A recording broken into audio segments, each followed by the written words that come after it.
Hi guys, मेरा नाम है विनीता। तो मूवी शुरू होती है एक ब्यूटीफुल लड़की को दिखाते हुए जिसका नाम जेनिफर है, जो कि एक नोवेलिस्ट है। ये कहानी आपने पहले भी सुनी होगी, लेकिन मेरी स्टाइल में नहीं। सबकी अपनी अपनी स्टाइल होती है। गाइस, मुझे अपनी दोस्त समझे, मुझे आपके सपोर्ट की बहुत ज़रूरत है। प्लीज़ चैनल को सब्सक्राइब करें और अपने दोस्तों के साथ शेयर भी करें। तो कहानी स्टार्ट करते हैं। जेनिफर नॉवेल्स लिखने शांत जगह पर जा रही होती है। वो पुराना घर रेंट पर लेती है और वहाँ जा रही होती है। वहाँ रास्ते में उसे गैस स्टेशन पे 3 बदमाश लड़के मिलते हैं। वो उनसे फ्लर्ट करते हैं। वो बहुत गंदे थे। वो इनके साथ बहुत गंदा काम करेंगे, लेकिन आखिर तक देखना, क्योंकि इनको नहीं पता कि बाद में जेनिफर इनका क्या हाल करने वाली है। फिर जेनिफर घर पहुंच के नॉवेल्स लिखने लगती है। फिर रात को उसके कपड़ों पे ड्रिंक गिर जाती है, तो वो अपने कपड़े उतार के साफ कर रही होती है। वो पीछे से बहुत सेक्सी लग रही थी यार।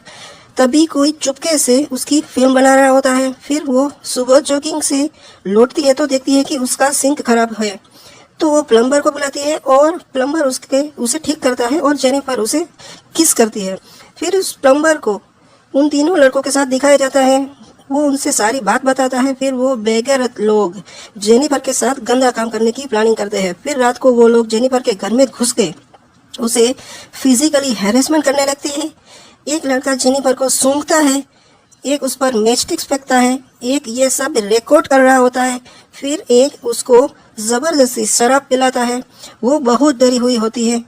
उतने में ही एक लड़का जेनिफर को बेसबॉल बैट से परेशान करता है और बोलता है कि अपने दांत दिखाओ। फिर कहता है कि अपने दांत निकालो। फिर वो गन निकाल के जेनिफर के मुंह में डाल के हिलाने लगता है। फिर दूसरा लड़का शराब की बोतल जेनिफर के मुंह में डाल देता है। उतने में ही जेनिफर उसके टांग में मार के बड़ी मुश्किल से वहां से जंगल में भाग जाती है। वहां उनको एक शेरिफ मिलता है जो उनको सब बात बताती है। फिर शेरिफ जेनिफर के साथ उसके घर आता है। जेनिफर को नहीं पता था कि शेरिफ भी उन लड़कों से मिला हुआ है।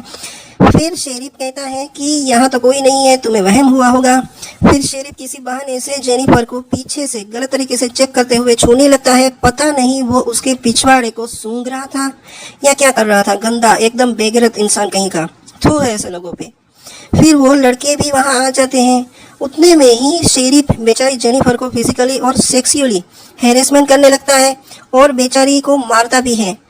फिर जॉनी उस प्लम्बर को यानी मैथ्यू को कहता है कि आज मैं तुम्हें मर्द बनाऊंगा और उसे कपड़े उतारने को कहता है। फिर वो जबरदस्ती जेनिफर के कपड़े चाकू से फाड़ देता है। यार, बेचारी जेनिफर इतना डरी हुई थी कि उसका आधा पिछवाड़ा दिख रहा था। फिर भी वो अपनी चड्डी भी ऊपर नहीं कर पा रही थी।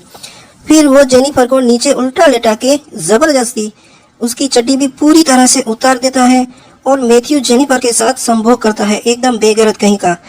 वो चीख रही होती है। इन लोगों को बिल्कुल दया या रहम नहीं था। फिर जेनिफर वहां से जैसे तैसे करके नीचे से नंगी होते हुए भाग जाती है। लेकिन थोड़ी दूर जाते ही फिर से वो लोग जेनिफर को घेरते हैं। उसे उल्टा लेटा के उसका मुंह पानी में डुबो के उसे तड़पाते हैं। और अब शेरिफ भी अपने कपड़े उतार के जेनिफर के पीछे डालकर अंदर बाहर मतलब कि गंदा काम करता है। समझ रहे हो ना?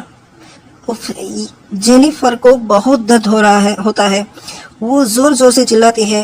फिर जेनिफर बिल्कुल नेकेड थी और वो ऐसी हालत में लड़खड़ाते हुए चलते चलते पुल के पास जाके पानी में कूद जाती है। फिर वो लड़के सब सबूतों को मिटाने की कोशिश करते हैं।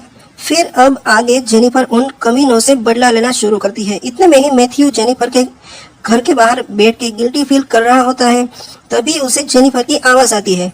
वो घर के अंदर जाता है। वहाँ जेनिफर होती है। वो उससे माफ़ी मांगने लगता है, लेकिन जेनिफर रस्सी से उसका गला घोंटकर उसे बेहोश कर देती है। वहीं ये दोनों मैथ्यू को ढूंढ रहे होते हैं। तभी उनके सामने जेनिफर आ जाती है। वहीं एक लड़का उसकी तरफ आगे बढ़ता है। तभी उसका पैर ट्रैप में फंस जाता है। फिर दूसरा लड़का वहां आता है।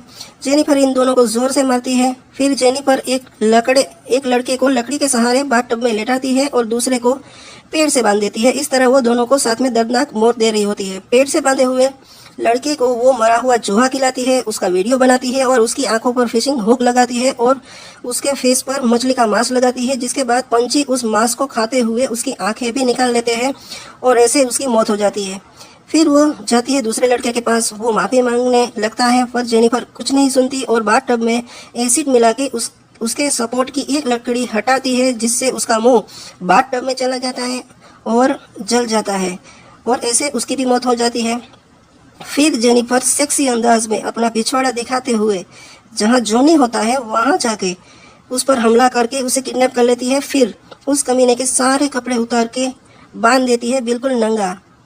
फिर उसे अपनी तरह टॉर्चर करना शुरू करती है और उसके कुछ दांत उखाड़ती है और उतने में ही उसकी फटके हाथ में आ जाती है और दर्द और डर के कारण जेनिफर के सामने ऐसी नंगी हालत में खड़े खड़े ही उसकी पेशाब छूट जाती है और जेनिफर बोलती है, दैट्स डिस्गस्टिंग, तेरे दोस्तों ने तो ऐसा नहीं किया था, निकल गई तेरी मर्दानगी। फिर वो एक गन उसके मुंह में डाल के अंदर बाहर करती है और वो उसे गालियां देता है और फिर जेनिफर बड़ी कैंची से उसका प्राइवेट पार्ट काट के उसके मुंह में घुसेड़ देती है और उसकी मौत हो जाती है।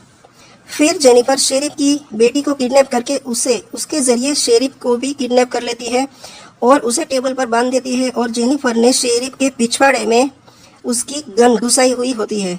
शेरिफ जेनिफर से माफ़ी मांगता है, मैम प्लीज़ मुझे माफ़ कर दो, मुझसे गलती हो गई, प्लीज़ मैम। लेकिन जेनिफर तो ज़ोर ज़ोर से उस गन को उसके पिछवाड़े के अंदर बाहर करने लगी और बोली कि मुझे भी ऐसा ही दर्द हुआ था। हाँ, वो ऐसे झटके दे रही थी। फिर जेनिफर उस गन के ट्रिगर में रस्सी बांधकर उसका दूसरा सिरा मैथ्यू के हाथ में बांधती है, जो कि शेरिफ के सामने बैठा हुआ था। फिर जेनिफर बाहर जाकर बैठ जाती है और फिर जैसे ही मैथ्यू का हाथ हिला तो गोली शेरिफ के पिछवाड़े में लगकर वही गोली मैथ्यू को लगती है और दोनों मर जाते हैं।